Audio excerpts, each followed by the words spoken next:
கர்த்தருடைய பரிசுத்த திருநாமத்திற்கு மகிமை உண்டாவதாக. இன்றைய ஆராதனை தியான சத்தியத்துக்கு நேராக நாம் தெரிந்து கொண்ட வசனம் 1 தீமோத்தேயு 3:16.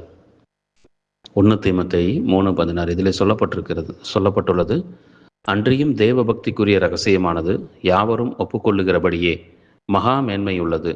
தேவன் மாமிசத்தில் வெளிப்பட்டார், ஆவியிலே நீதியுள்ளவர் என்று விளங்கப்பட்டார், தேவதூதர்களால் காணப்பட்டார், பிரஜாதிகளிடத்தில் பிரசங்கிக்கப்பட்டார், உலகத்திலே விசுவாசிக்கப்பட்டார், மகிமையிலே ஏறெடுத்து கொள்ளப்பட்டார் என்று எழுதப்பட்டிருக்கிறது.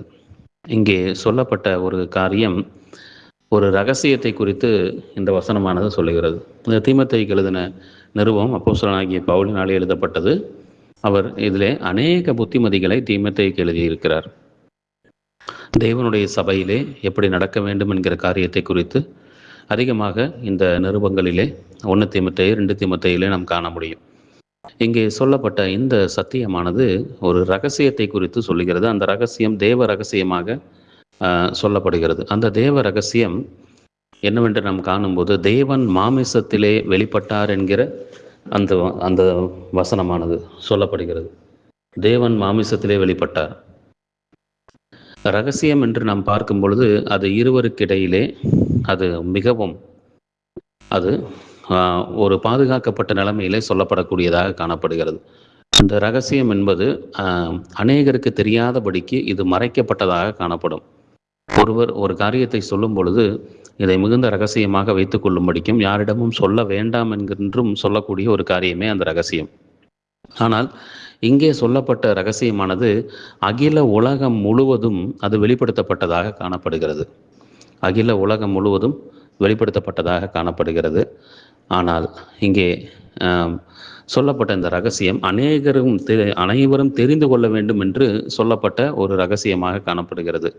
இரகசியம் என்பது அநேகருக்கு புரியாத நிலைமையிலே இங்கே சொல்லப்பட்டிருக்கிறது. அதாவது அந்த இரகசியமானது வெளிப்படையாக சொல்லப்பட்டாலும் இது அநேகருக்கு வெளிப்படுத்தப்பட முடியாத நிலைமையிலே சொல்லப்பட்டதாக இருக்கிறது. அதாவது இந்த இரகசியம் தேவன் மாமிசத்திலே வெளிப்பட்டார்.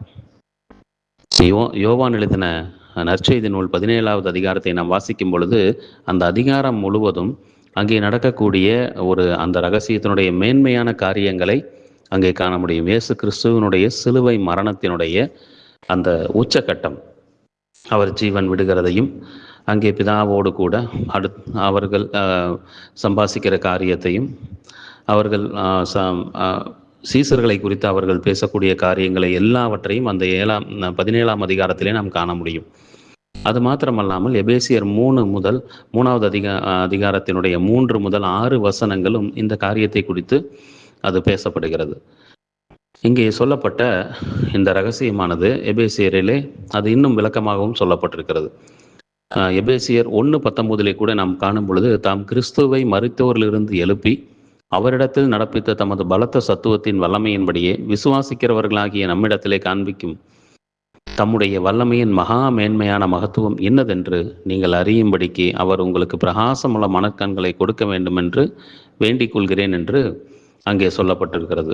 எபேசியருக்கு எழுதின நிருபத்திலே கிறிஸ்துவை மரித்தோரிலிருந்து எழுப்பி அவரிடத்தில் நடப்பித்த தமது பலத்த சத்துவத்தின் வல்லமை, அதை நாம் விசுவாசிக்கும்படிக்கு பிரகாசமுள்ள மனக்கண்கள் நமக்கு கொடுக்கப்பட வேண்டும் என்ற அது ஒரு ஜெப காரியத்தை போல அந்த வசனமானது சொல்லப்படுகிறது. அது மாத்திரமல்லாமல் எபேசியர் 3:5-6 வசனம் இப்படியாக சொல்லுகிறது, அதை நீங்கள் வாசிக்கையில் கிறிஸ்துவின் இரகசியத்தை குறித்து எனக்கு உண்டாயிருக்கிற அறிவை அறிந்து கொள்ளலாம்.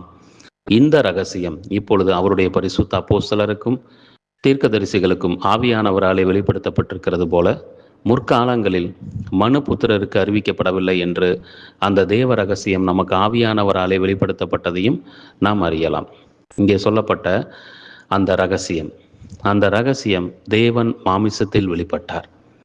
தேவன் மாமிசத்தில் வெளிப்பட்டார். இந்த இரகசியம் அவருடைய பரிசுத்த அப்போஸ்தலர்கள் தீர்க்கதரிசிகளுக்கு ஆவியானவராலே வெளிப்படுத்தப்பட்டிருக்கிறது போல முற்காலங்களில் மனுபுத்திரருக்கு அறிவிக்கப்படவில்லை. அதாவது பழைய ஏற்பாட்டு காலங்களிலே அது அறிவிக்கப்பட்டது, ஆனால் இயேசுவே கிறிஸ்து என்று அது முழுமையாக வெளிப்படுத்தப்படாமல் புதிய ஏற்பாட்டு விசுவாசிகளாகிய நமக்கு அந்த தேவ இரகசியத்தை இயேசு கிறிஸ்து மூலமாய் அவர் நமக்கு பிதாவாகிய தெய்வம் ஆவியானவரை கொண்டு நமக்கு வெளிப்படுத்தினார்.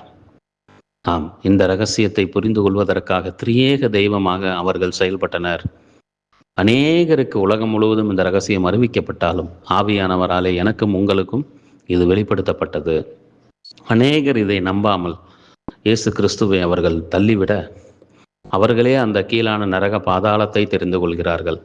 தேவனுடைய பெரிதான மன்னிப்பையும் அவருடைய இரட்சிப்பையும் அவருடைய கர்த்தத்துவத்தையும் கண்டுகொள்ள முடியாதபடிக்கு இயேசு கிறிஸ்துவை அவர்கள் புறம்பே தள்ளி கீழான நரக பாதாளத்தை அவர்கள் தெரிந்து கொள்கிறார்கள். ஆம் பிரியமானவர்களே, தேவன் மாமிசத்திலே வெளிப்பட்டார், ஆவியிலே நீதியுள்ளவர் என்று விளங்கப்பட்டார். பிரஜாதிகளாகிய நம்மாலே அவர் விசுவாசிக்கப்பட்டார்.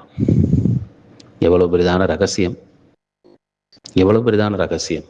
இந்த தேவ பக்திக்குரிய ரகசியமானது பிரஜாதிகளாகிய நமக்கு அது வெளிப்படுத்தப்பட்டு பரிசுத்த ஆவியானவர் சகல சத்தியத்துக்குள்ளும் நம்மை நடத்தும்படிக்கு அவராலே நாம் உலகத் தோற்றத்துக்கு முன்பாக முன்குறிக்கப்பட்டுள்ளோம் என்கிற இந்த காரியத்தை நினைவு கூர்ந்து தேவன் நம் மீது பாராட்டின அனந்த கிருபைகளுக்காக, அவர் நம் மீது பாராட்டின அந்த அன்புக்காக, அவர் நமக்காக சிந்திய அந்த பரிசுத்த இரத்தத்திற்காக சகலவற்றையும் நினைவு கூர்ந்து பரிசுத்தமுள்ள தெய்வத்தை நாம் ஆராதித்து தொழுது கொண்டு அவரையே மகிமைப்படுத்துவோம். தேவனுடைய திருநாமமே இன்றும் என்றும் மகிமைப்படுவதாக.